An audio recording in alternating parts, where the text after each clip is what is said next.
I've noticed that the Mary Sue archetype has been getting a lot of extra attention lately. However, something I find frustrating is that a lot of people seem to completely misunderstand what the archetype is, to the point where the discussion goes nowhere. My intention today is to talk about the Mary Sue archetype and its issues solely from a writing perspective, and how to write in a way that avoids falling into it.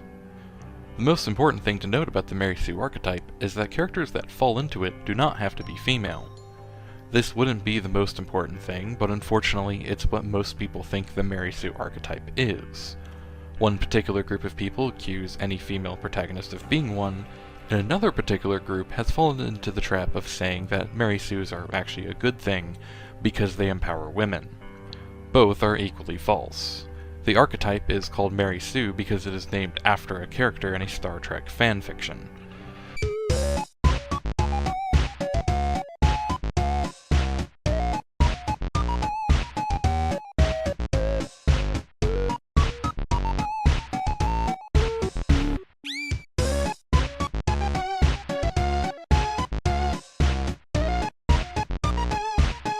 Some people say the male equivalent of Mary Sues are called something like Gary Stew, but I think that only further spreads misunderstandings about the archetype.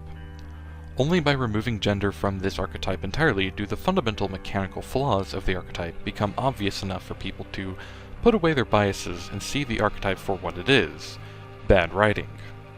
While in the future I'll still refer to the archetype by the traditional name of Mary Sue so people know what I'm talking about, for this video, I'm going to call them fake characters. So, what exactly is one of these fake characters? Well, let's refer back to the character check. The main purpose of fulfilling each of these points is to make sure your characters are detailed enough, but part of that is to scuff up the archetypes. After all, archetypes don't contain the flaws, so it's up to the writer of an individual character to fill in those gaps. The archetype we are discussing today is related mostly to what happens when flaws are simply not implemented, or even more likely, what happens when fake flaws are picked. I'm calling these fake characters today because they are just that, fake. They lack the development that makes them a character, so they are no more than an archetype that was given a name and a backstory. Let's go ahead and apply this to one of the most controversial fake characters in the discussion today, Rey from the Star Wars sequel trilogy. Pretend you have just designed Rey's character and you're running her through the character check to see how you did. If you've seen my character development video, then you know how this works. The internal contradiction must be something that inconveniences the character, but is ultimately something they control. What is Rey's? Well, she's a good guy, but descends from Palpatine? It can't be, because that neither inconveniences her, nor is something that she has control over. That would fall under the other traits category.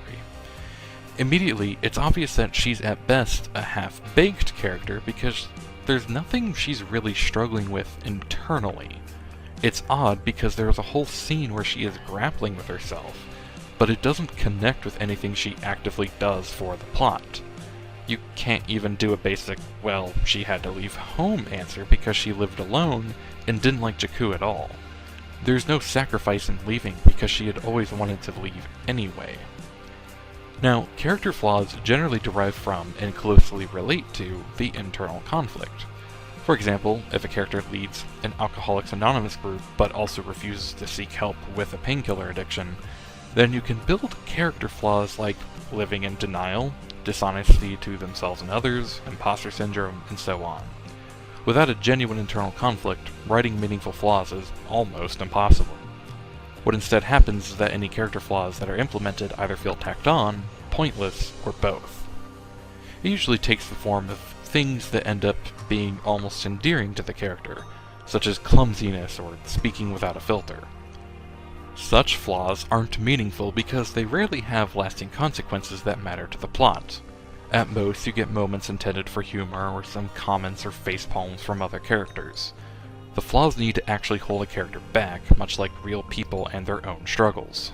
Thus, the next piece of evidence against fake characters is that other characters in the story can't take any issue with them. After all, someone who has no real flaws has no real reasons why other characters would argue with them. Or other characters that do have issues with the fake character will have to be wrong. Now, your protagonist shouldn't be wrong every time there's a disagreement among characters, but your protagonist does absolutely have to be wrong some of the time. Your protagonist needs to make mistakes, get hit with the consequences, and learn. That process does not happen with fake characters. Instead, they have disagreements, events happen that prove them right anyway, and the other characters have to apologize. You can maybe do that once, but just to be clear, that sequence of events is indicative of bad writing, so you better have a rock-solid reason to do it. Another result of these fake characters as protagonists is that they ruin their own antagonists. After all, the only kind of person who disagrees with a flawless person is a completely flawed person. There is no nuance in an antagonist that is designed to go against a flawless protagonist. They can't have reasoning behind their actions, so instead it kind of has to be blind hate. Blind hate has no intelligence, so these characters can't think. If they can't think, then they have to be portrayed as dumb. Considering that a story really needs the antagonist to be a clear and formidable threat to the protagonist, portraying an overly smart and capable protagonist and a dumb, incompetent antagonist just makes the story feel weak and pointless. As a writer, the readers and audience are trusting that you are not wasting their time. Giving them a weak and pointless story is the very definition of wasting their time. Some writers in this position try to correct the problem by still portraying the antagonist as clever or competent and simply trying to find excuses for why their plans don't work. The result always feels contrived. Fact of the matter is, your protagonist should not be able to win by default. The antagonist wins by default. You have to orchestrate scenarios that your protagonist has to use their skills, tools, and knowledge they have to defeat the antagonist. Think about it.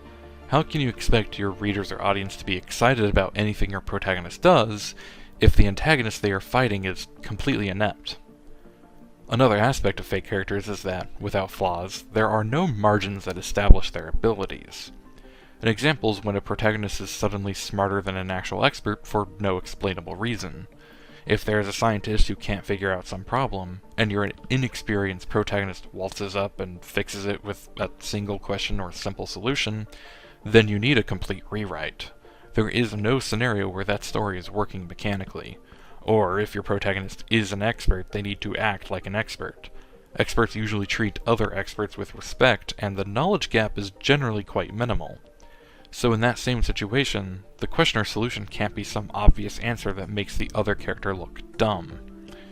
That leads into the next point: power scaling. Don't fall into the trap of thinking a character needs to be capable the moment the story begins. In fact, it's quite the opposite. Your character needs to be active, but the more you force them to fail and learn, the better the character becomes. The problem with power scaling your protagonist to be perfect from the beginning is that the only growth he can show is by putting down other characters. Never, ever try to make your protagonist look better by demeaning other characters around them. That doesn't lift your protagonist, but instead falls into a fallacy sometimes called frigidity. In fact, the opposite fallacy, sentimentality, is always present around fake characters as well. I understand a lot of this might be confusing, so to make things a bit clearer, I'm going to do an exercise. I'll set up two different story premises, and each one will have a story developed in a bad way that's easy to get trapped into, and then I will develop the same premise again in a better way that has better character development.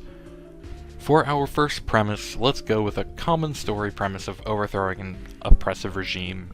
The protagonist will become a revolutionary. The writer must answer the question, why should the audience care about them? Well, following the advice of Blake Snyder, they need a save the cat moment. Okay. Protagonist is walking through a street, and a kid is getting harassed by an enemy soldier of some kind. Protagonist confronts the soldier. Now, the writer wants the protagonist to seem cool, but they think it's too early to show them as violent because they want this protagonist to be a good role model. The protagonist makes some sarcastic remarks, and the soldier turns their attention to them. In the following argument, the protagonist makes a fool of the soldier, who shakes their head in embarrassment and walks away. The good characters are all thankful to the protagonist. Is it a bare-bones scenario? Of course. But think about why it doesn't work. The main problem is that, while the protagonist does seem like a decent person, it actually lowers the stakes. After all, the soldier might have been harassing someone, but they were self-conscious enough to walk away after being verbally embarrassed. It implies that the regime is trying to save face in some way, and that they're dumb because they can't answer questions, and somewhat non-violent. Let's run the same scenario again, but let the protagonist show some more flaws.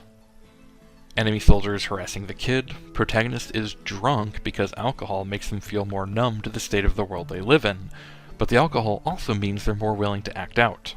Protagonist sees the harassment and physically pushes the soldier off of the kid. The soldier, in turn, knocks the lights out of the protagonist, and they wake up in the home of the parents of the kid. They personally see the protagonist as a hero, even though they were unwilling, and they are able to inspire the protagonist to realize standing up to the regime is possible with cooperation. Why does it work better? Well, we have a protagonist that isn't perfect and faces their own personal demons, but they still act for good. The bad guys show that they are a present and dangerous threat who the protagonist will always struggle to win against, but now they have an incentive to fight more than it just being, quote, the right thing to do. Let's now look at setup 2. We will lower the stakes and have an actual non-violent story. A writer has a scientist protagonist and decides the antagonist is another scientist at the same research lab.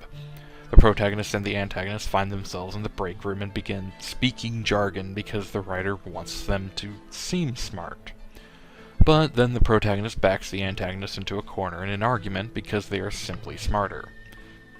However, conflict arises when the antagonist is favored for an upcoming promotion because of nepotism, so the protagonist must now try and get the lab to recognize them as the better researcher. The premise is quite bad.